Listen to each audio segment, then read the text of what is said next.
Somewhere in the mountains of northern Pakistan, an 80-year-old man is working his field right now. Not walking for exercise, not doing rehabilitation, working, carrying, climbing terrain that would challenge someone half his age. No medications, no joint pain that stops him, no chronic fatigue. Meanwhile, the average American reaches 65 on 4 prescription medications, losing muscle every year, managing conditions their doctor told them were inevitable. Same species, completely different outcome. Scientists have been traveling to this valley for over a century trying to understand why.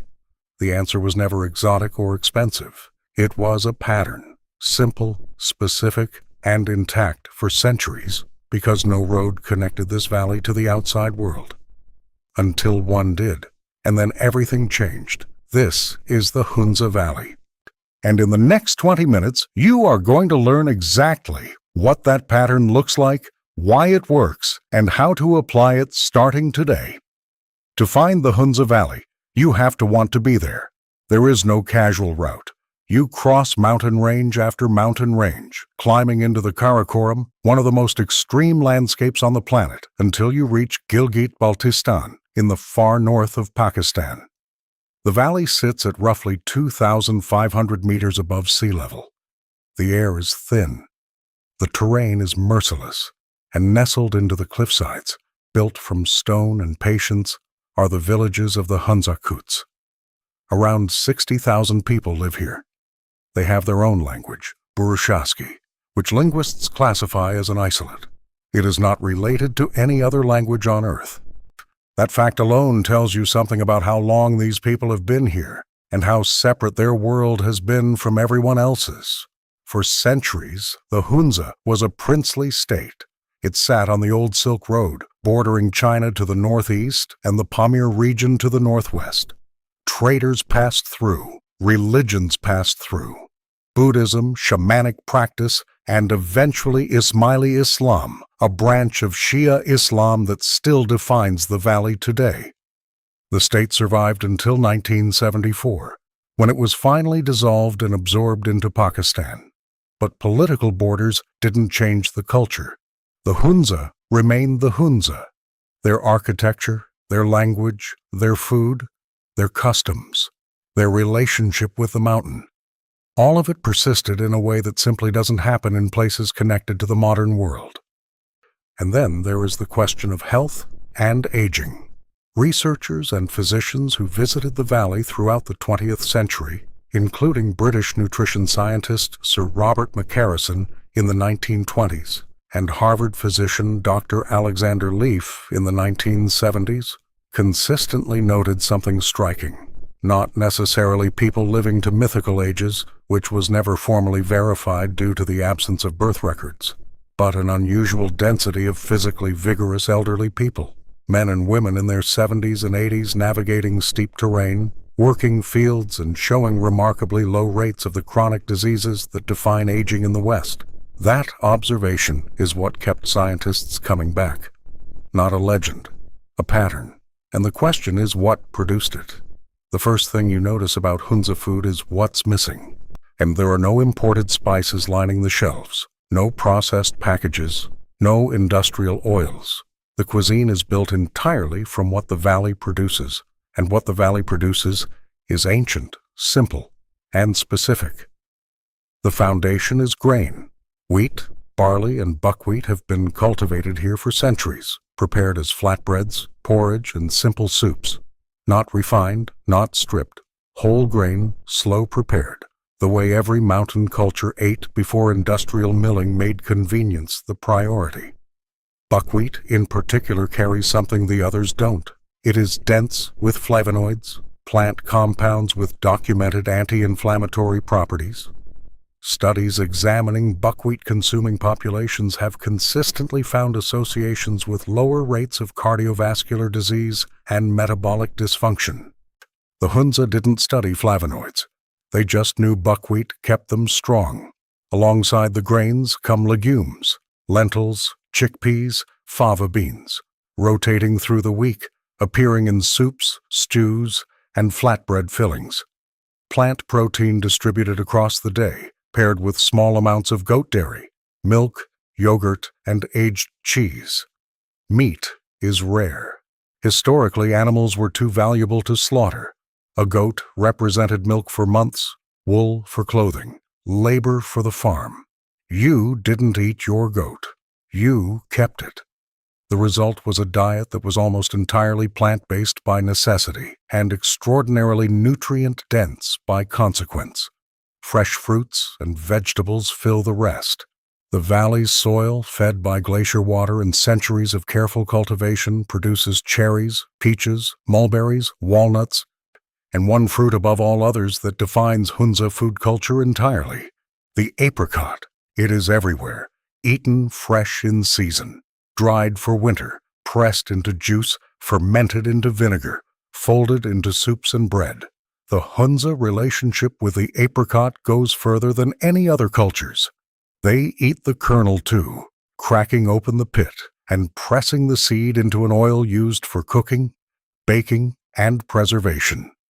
The nutritional case for apricots themselves is well established. They are rich in vitamins A and C, potassium, dietary fiber, and antioxidant compounds.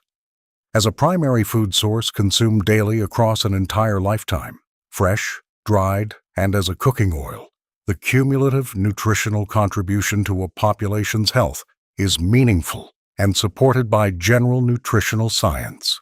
When the apricot oil specifically contains a compound called amygdalin, some alternative health advocates have promoted this compound, sometimes called B17, as a cancer treatment. That claim is not supported by clinical evidence. Cancer Research UK, Memorial Sloan Kettering, and a Cochrane systematic review have all concluded there is no reliable evidence that amygdalin treats or prevents cancer, and consuming large quantities of apricot kernels carries a genuine risk of cyanide toxicity. What the science does support is simpler and more durable. Apricots are one of the most nutritionally complete whole foods available, and a population eating them in every form, every day, across an entire lifetime, is getting something most of the modern world is not: consistent, diverse, whole food nutrition from a single abundant local source. There is also the genetic diversity of the apricot trees themselves. In Western agriculture, fruit trees are grafted, meaning they are cloned from a single genetic source. Hunza apricot trees are grown from seed. Each tree is genetically distinct. The result is a population of trees with natural resilience to disease and environmental stress that standardized commercial orchards cannot match. Here is what the full picture looks like: ancient whole grains, preserving their anti-inflammatory compounds; legumes rotating through the week, providing distributed plant protein; small amounts of goat dairy, adding fat-soluble vitamins and complete amino acids; and the apricot in every form, at the center of nearly every meal. No protein powders, no supplements, no macros counted. Just a pattern, consistent, ancestral, and intact. On the same pattern that kept this valley healthy while the rest of the world was building pharmacies. There is one more element of the Hunza diet that has no direct equivalent in the modern world, and you cannot buy it, bottle it, or meaningfully replicate it in a laboratory. It comes straight off the mountain. The Hunza Drink Glacier meltwater. Not filtered municipal water, not bottled spring water. Water that originates in the Karakoram glaciers, travels down through layers of ancient rock, and arrives in the valley carrying everything it collected along the way: calcium, magnesium, potassium, iron, silicate minerals deposited by thousands of years of geological pressure. By the time it reaches a Hunza village, the water has a faintly milky appearance. The locals drink it unfiltered, exactly as it arrives. Or the mineral content of this water is not theoretical. Glacial runoff passing through mineral-dense mountain rock measurably acquires calcium, magnesium, and trace elements at concentrations significantly higher than treated municipal water. These are nutrients with well-documented roles in bone density, cardiovascular function, muscle contraction, and cellular metabolism. The Hunza don't supplement these minerals. They drink them daily, directly from the source. Some researchers have proposed more specific mechanisms. American physician Dr. Patrick Flanagan studied the water and suggested its silicate mineral structure may support cellular hydration and nutrient absorption at the molecular level. These findings were not published in peer-reviewed journals and have not been independently replicated, so they remain speculative. What is not speculative is the basic nutritional difference between unpolluted, mineral-rich glacial water and the chlorinated, mineral-stripped water that the majority of the developed world drinks from aging pipes. The Hunza don't take magnesium supplements. They don't buy calcium tablets. They drink the mountain. This is not magic.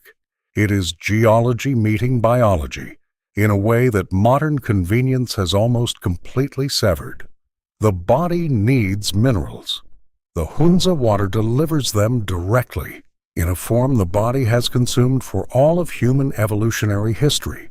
The water is whole, just like everything else they consume.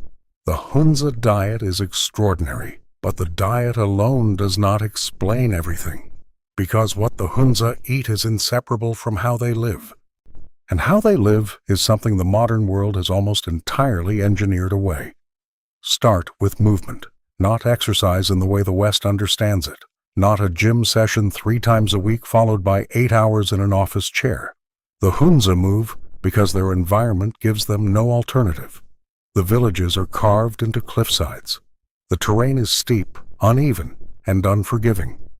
Every trip to a neighbor, every walk to the market, every morning routine involves elevation change that would qualify as a workout by modern standards. Farmable land is not always adjacent to the home. Some high pastures require days of trekking to reach. Children grow up navigating these paths.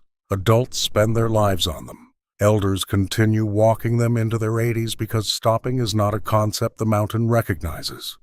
Research from Yale University has documented that chronic stress and physical inactivity are among the most reliable predictors of shortened lifespan. The Hunza, by the simple geography of where they live, have avoided both for centuries without trying. Their bodies don't retire. They don't know how. There is a specific detail worth pausing on. Some elders, after spending time living with their children in Pakistani cities, return to the valley. Not because city life was difficult, because the absence of physical labor felt wrong to them. The fields, the animals, the daily demand of mountain life, these were not burdens they escaped. They were the structure that kept them alive. When that structure disappeared, they went back to find it. Now add community. The Hunza live in multi-generational homes. Extended families occupy the same buildings their grandparents occupied. Neighbors are not strangers encountered in hallways. They are people whose families have been intertwined with yours for generations. Traditions, shared meals, music, and religious life create a continuous social fabric that modern urban living has almost completely dismantled. This matters biologically.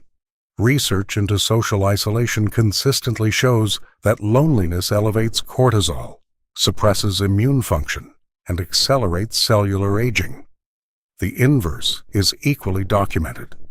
Strong social bonds reduce inflammatory markers, improve cardiovascular outcomes, and extend lifespan independently of diet and exercise.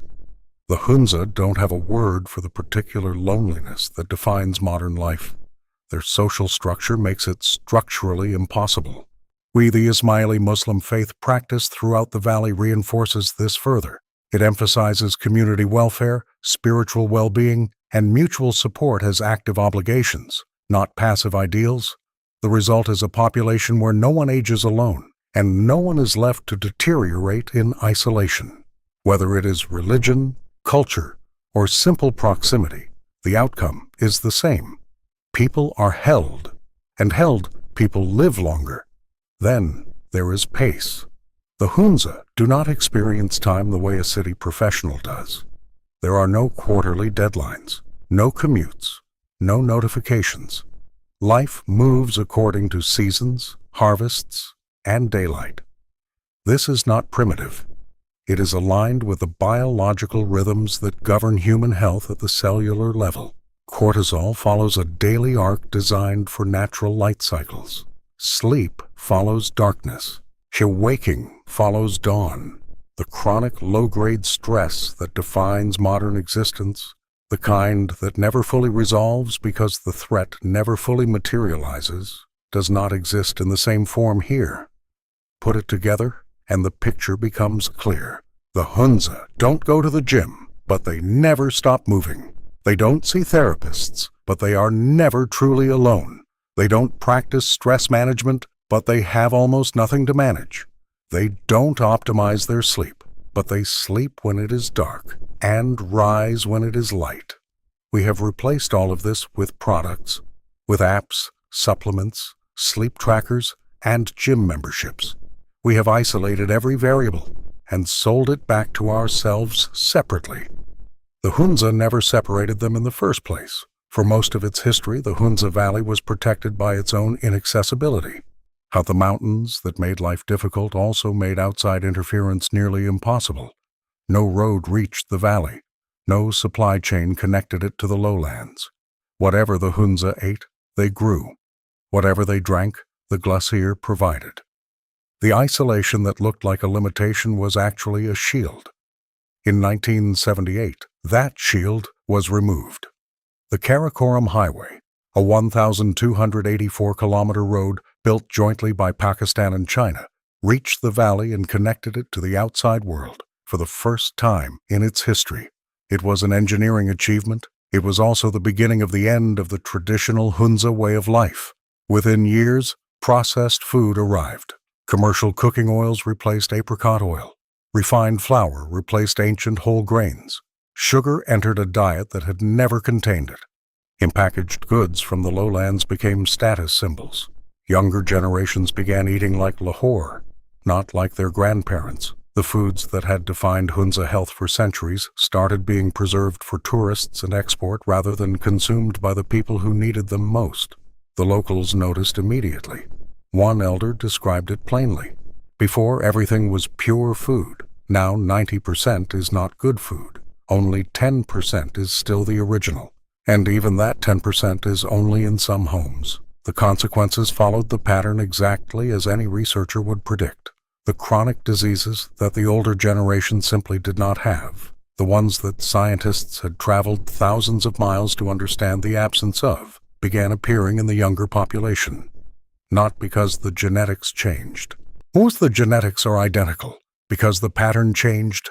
This is the most important data point in the entire Hunza story, and it receives almost no attention. The longevity of the Hunza elders is remarkable, but the deterioration of the younger generation is the proof. It confirms that what protected the old generation was not something mysterious or unmeasurable. It was specific. It was dietary. It was behavioral. And it was fragile enough to collapse within a single generation once the outside world arrived with cheaper alternatives. The mountain didn't change. The glacier didn't change. The same apricot trees still grow on the same slopes, but the people stopped eating from them. That is not a story about genetics or luck or some ineffable quality of mountain air. It is a story about pattern. And about what happens when an ancient system is intact, and what happens the moment it isn't. The Hunza didn't lose their longevity to disease. They traded it, gradually, for convenience. The elder you need to picture is not in a hospital, not in a waiting room, not reviewing a list of medications. He is on the mountain, tending his field, at an age when most people in the developed world have been sedentary for 2 decades. That image is not mythology. It is what the Hunza pattern produces when it remains intact. The pattern is not complicated. Whole ancient grains, legumes rotating through the week, apricots in every form, including the kernel and the oil, goat, dairy in small amounts, glacier mineral water, daily movement built into the terrain, community that makes isolation structurally impossible, a pace of life that chronic stress cannot survive. None of this requires the Karakoram. It requires understanding what the Karakoram preserved and why it mattered. The Hunza didn't live long because they were lucky. They lived long because nothing interrupted their pattern for centuries. The moment something did, the pattern broke, and the health broke with it. You don't need to move to the mountains. You need to eat like someone who never left them. Start with one thing. Add the apricot. Eat the whole fruit. Use the oil. Do it every day. That is where the pattern begins.